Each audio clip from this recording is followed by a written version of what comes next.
क्यों?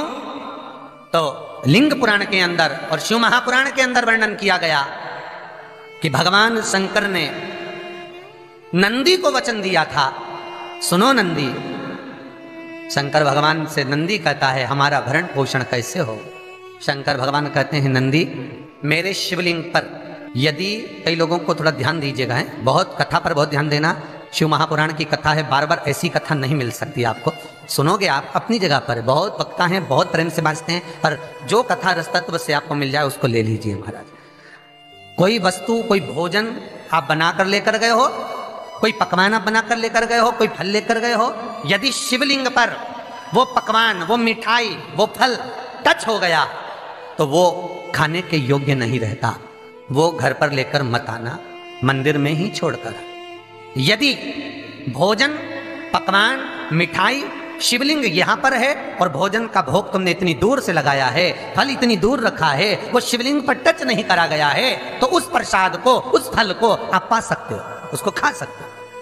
पर जो शिवलिंग पर टच हो गया फिर वो केवल नंदी, श्रृंगी, भृंगी, प्रेतों का, भूतों का, आहूतों का भाग होता है। प्रेत, भूत, आहूतों का, वो फिर खाने योग्य नहीं है। हाँ, यदि नर्मदेश्वर महादेव हैं, नर्मदा जी के जल से कोई शिवलिंग प्रकट हुआ है, नर्मदा जी के जल से, कोई कंकर से, नर्मदा के जल से अगर कोई शिवलिंग प्रकट हुआ है, उस शिवलिंग की स्थापना कहीं पर है या आपके घर में है, तो उसको कुछ भी टच हो जाए वो पा सकते हो, पर बाकी के शिवलिंग को स्पर्श किया हुआ नहीं पा सकते। केवल एक नर्मदेश्वर महादेव नर्मदा के जल से प्रकट हुए।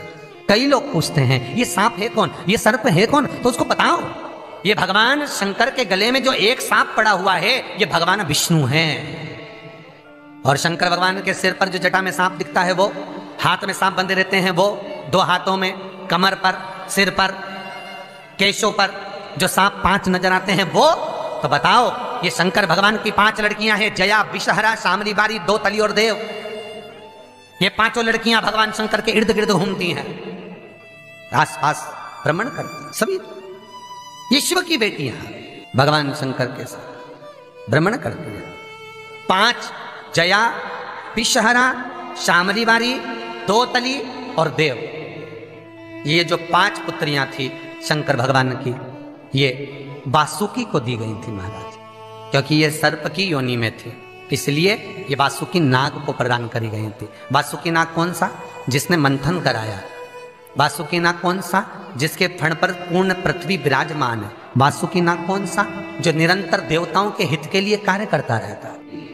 एक पान के पत्ते के ऊपर, मात्र पान जानते हो, वो खाने वाला जो पान करता है उसका पत्ता, पान के पत्ते के ऊपर जो चंदन से शंकर के नाम, पार्वती का नाम और ब्रह्माणी सरस्वती का नाम लेकर शिव को समर्पित कर दे महाराज, उसकी भी तिथि बताइए, बड़ी सुंदर है।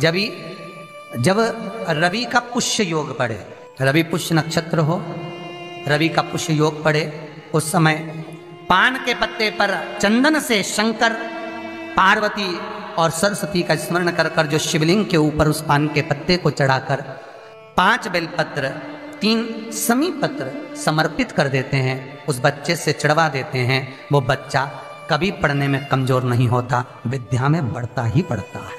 पलटकर माँ बाप को देखना ही नहीं पड़ेगा, बच्चे को कभी भी माँ को कहना ही नहीं पड़ेगा कि पढ़ने बैठ, वो खुद पढ़ेगा, रुचि से पढ़ेगा। 5 बेलपत्र, 3 समी पत्र समर्पित कर दें, भगवान शंकर का स्मरण करें और उस बच्चे को प्रणाम करवा कर वापिस लेकर आए। बच्चा विद्या में प्रबल होता है, विद्या प्रकट, भगवान शिव देने वाला है।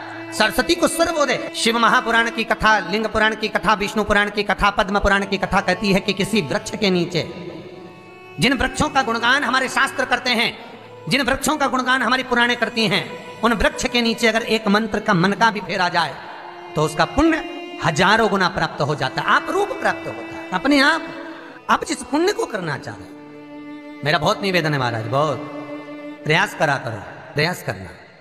अगर हाथ के मनके की माला भी नहीं हो और किसी पीपल के पेड़ के नीचे 15 मिनट बैठने का मौका मिल गया, आंवले के वृक्ष के नीचे 5 मिनट बैठने का मौका मिल गया, किसी आंवले के वृक्ष के नीचे 5 मिनट बैठे हो ओम नमो नारायण का मंत्र का स्मरण कर लो, ओम नमो भगवते वासुदेवाय का जाप कर लो, बस उसका फल 54 हजारों गुना प्राप्त हो जाता है। शमी के पेड़ के नीचे बैठे हो, श्री शिवाय नमस्तुभ्यम का जाप करिए, 54 गुना फल मिलेगा, 1000 गुना फल। बेलपत्री के पेड़ के नीचे गए हो, ओम नमः शिवाय ओम का जाप करिए, फल मिलेगा। उस फल को हमें पाना है। कई लोग कहते हैं महाराज हम पूजन बहुत करते हैं, हम पाठ करते हैं, हम अर्चना करते हैं, हम व्रत रखते हैं, हम उपासना करते हैं, हम दान करते हैं, हम पुण्य करते हैं, हम सत्कर्म करते हैं, उसके बाद भी दुख क्यों है? हम पूजन तो कर रहे हैं। आपके पेट में दर्द हुआ, मान लो आपके सिर में दर्द हुआ, अब सिर में दर्द हुआ तो आपने गोली तो खाई, एनासिन भी खाई, क्रोसिन भी खाई, डिस्परिन भी खाई, कॉम्बिफ्लिन भी खाई, ना जाने कहां की गोलियां खा गए, सिर में दर्द था और 4-5 तरह की गोली खा गए। तुमने जब तो गोली खा ली और गोली खाने के बाद तुम्हें थोड़ा सा असर भी हो गया, पर इतनी गोलियां जो खाई है तो बाद में रिएक्शन तो करेगी, कुछ तकलीफ तो देगी, कुछ गर्मी तो करेगी, बीपी शुगर ऊंचा नीचा कर सकती है, नहीं पाई। उसी तरह मंत्र, माला, पाठ, जप, अनुष्ठान फल कब देते हैं और फल कब नहीं देते, ये शिव महापुराण की उमा संहिता कह रही है। शिव महापुराण का उमा खंड, पार्वती खंड को अच्छे से पढ़िए तो उसमें बताया है, उसमें वर्णन किया है।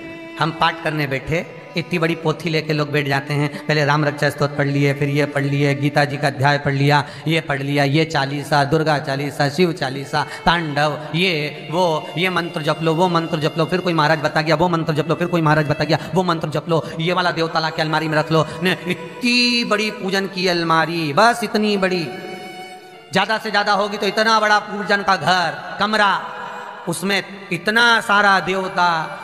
रामेश्वर गई तो उनको ले आई, जगन्नाथ जी गई तो उनको ले आई, द्वारका गई तो उनको ले आई, वृंदावन गई तो उनको ले आई, महाकालेश्वर गई तो उनको ले आई, सारा देवी देवता वहीं बैठा, पितृदेव, ये देव, कुल देवी, शंख देव, घंटी देव, दिया देव, सब उसी में, गणेश जी, शंकर जी, हनुमान जी, राम जी, सब भरा बड़ा।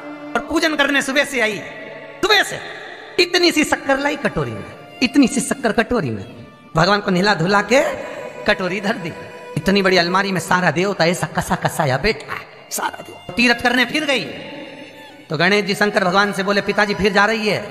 शंकर भगवान बोले बेटा खसक के बैठो, फिर पकड़ के लाएगी किसी के, बैठ फिर लाएगी किसी, फिर ले आई, फिर रख दिया। पूजन करने आई, कलश रख दिया, मंदिर में ढुल गया, भगवान पूरा गीला हो गया।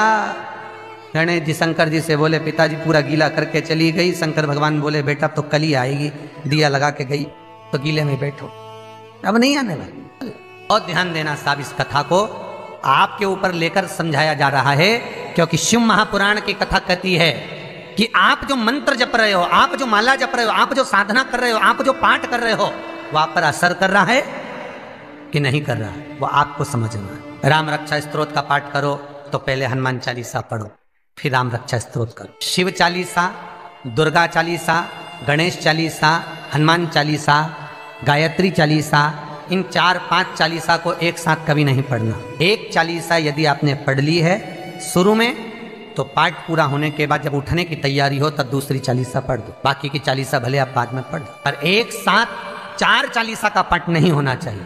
पाठ करने बैठे हो, किसी एक मंत्र की माला जप रहे हो, ओम नमः भगवते वासुदेवाय जपा, या शंकर जी का मंत्र जपा, या गुरु का मंत्र जपा, या ये मंत्र जपा, या वो मंत्र जपा, उस मंत्र को जपने में बीच में कुछ गैप होना चाहिए। एक साथ रट्टा मार पे ओम नमः भगवते, ओम नमः भगवते, श्रीमनारायण, ओम नमः शिवाय, ओम नमः शिवाय, फिर ये जप लो, वो जप लो, पूरा पाठ सपाट सब खलास, बहुत श्रेष्ठ।